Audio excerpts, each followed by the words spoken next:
First reading. A reading from the book of Genesis, chapter 2, verses 5 to 9 and 15 to 17. There was, as yet, no wild bush on the earth, nor had any wild plant it sprung up.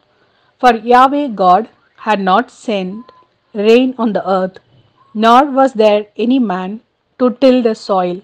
Instead, water flowed out of the ground and watered all the surface of the soil.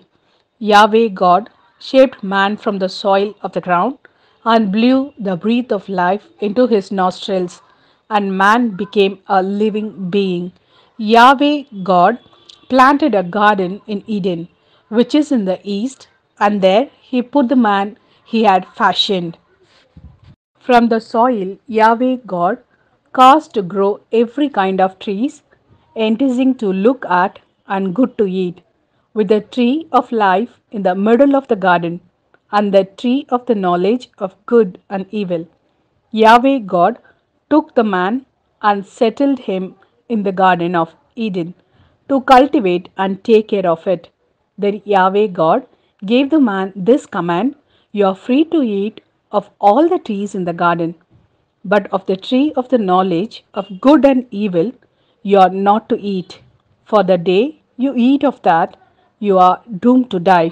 This is the word of Lord. Thanks be to God. A reading from the Gospel according to Mark, chapter 7, verses 14 to 23. He called the people to him again and said, Listen to me, all of you, and understand. Nothing that goes into someone from outside can make that person unclean. It is the things that come out of someone that make that person unclean. Anyone has ears for listening should listen. When he had gone into the house, away from the crowd, his disciples questioned him about the parable. He said to them, Even you, don't you understand? Can't you see that nothing that goes into someone from outside can make that person unclean? Because it goes not into the heart but into the stomach and passes into the sewer. And he went on, It is what comes out of someone that makes that person unclean.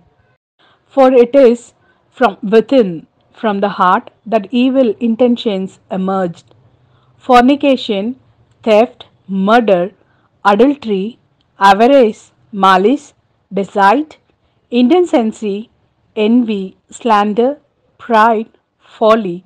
All these evil things come from within and make a person unclean.